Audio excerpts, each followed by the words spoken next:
Bismillahirrahmanirrahim. Assalamualaikum warahmatullahi wabarakatuh. Tabi pun, perkenalkan, nama saya Hudayfa dari Prodi Pendidikan Bahasa dan Sastra Indonesia, Universitas Muhammadiyah Pringseu Lampung, dengan nomor pokok mahasiswa 20204034030020. Baik, di sini saya akan sedikit menjelaskan tentang pertama kedudukan bahasa Indonesia, yang kedua tentang proses morfofonemis, yang ketiga pengertian apa itu verba, kemudian nomina, pronomina, kemudian numeralia, adjektiva, adverbia, dan kata tugas. Baik, langsung saja kita menuju ke pengertian yang pertama, penjelasan yang pertama mengenai kedudukan bahasa Indonesia. Seperti kita ketahui bersama, bahasa Indonesia merupakan bahasa pemersatu bangsa Indonesia, yang dimana sama pun dengan kedudukannya di negara kita nih teman-teman. Kedudukan bahasa Indonesia di negara kita, Negara Kesatuan Republik Indonesia, yang pertama adalah sebagai bahasa negara, kemudian yang kedua bahasa nasional, yang ketiga bahasa pemersatu bangsa, dan yang keempat, yang terakhir nih teman-teman, sebagai lambang negara Indonesia. Nah, saya ambil contoh. Kenapa kok dikatakan sebagai bahasa pemersatu? Karena bangsa Indonesia adalah bangsa yang majemuk, yang dimana terdiri dari beribu-ribu suku dan bahasa, sehingga bahasa pemersatunya adalah bahasa Indonesia. Yang kedua, tentang mengenai proses morfofonemis. Apa sih teman-teman proses morfofonemis tersebut? Proses morfofonemis adalah proses perubahannya fonem. Perubahannya fonemnya terjadi karena pertemuan dua morfem. Dua morfem tersebut, yang pertama morfem yang memiliki morfem afik atau morfem yang beralomorf dengan morfem dasar. Contohnya apa? Contohnya memancing.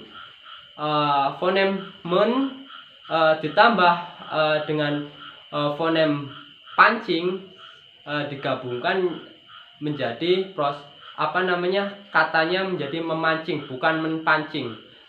Fonem n atau nasal itu melebur bersama kata pancing menjadi m, memancing. Seperti itu teman-teman ya. Baik, kita lanjutkan untuk pengertian atau soal nomor 2. Yang pertama adalah pengertian dari verba. Apa sih verba tersebut? Verba adalah kelas kata yang menyatakan tentang tindakan, pengalaman, atau pengertian dinamis lainnya. Yang kedua adalah nomina. Nomina adalah kelas kata yang menyatakan tentang nama, tempat, nama seseorang, kemudian tempat, atau semua benda dan segala yang dibendakan. Contohnya apa? Contohnya misal Buddha, kemudian Jakarta, kemudian meja, kursi, dan lain-lain. Yang selanjutnya adalah pronomina. Pronomina adalah kata ganti dari nomina. Misal,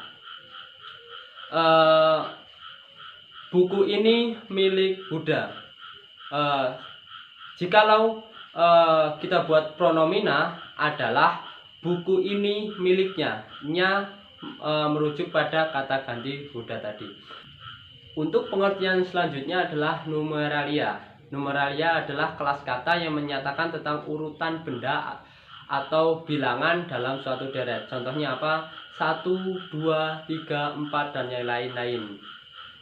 Kemudian berlanjut kepada pengertian adjektiva. Adjektiva adalah kelas kata yang menyatakan sifat atau keadaan suatu benda. Dan adverbia adalah kata yang memberi keterangannya nih teman-teman. Contohnya seperti apa kalau adjektiva dan adverbia itu digabungkan? Contohnya seperti ini. Buku merah itu sangat mahal harganya. Buku merah itu sangat mahal harganya. Ya. Buku merah itu menyatakan sifat dari buku tersebut, yang dimana buku tersebut warnanya merah. Dan kemudian itu termasuk adjektiva, dan adverbianya adalah sangat. Sangat tadi, sangat itu menyatakan keterangan bahwasanya buku itu sangat-sangat mahal. Untuk pengertian selanjutnya atau yang terakhir adalah kata tugas. Kata tugas apa sih teman-teman? Kata tugas adalah jenis kata yang hanya memiliki makna gramatikal tanpa memiliki makna leksikal. Apa teman-teman? Kata yang hanya memiliki makna gramatikal tanpa adanya makna leksikal. Artinya kata tugas ini akan menjadi jelas apabila kata tersebut atau kalimat tersebut dihubungkan dengan kalimat atau kata yang lain. Jadi seperti ya teman-teman. Mungkin hanya sekian presentasi atau penjelasan dari saya. Kurang dalamnya saya mohon maaf. Saya akhiri, wabillahi taufiq wal hidayah. Wassalamualaikum warahmatullahi wabarakatuh.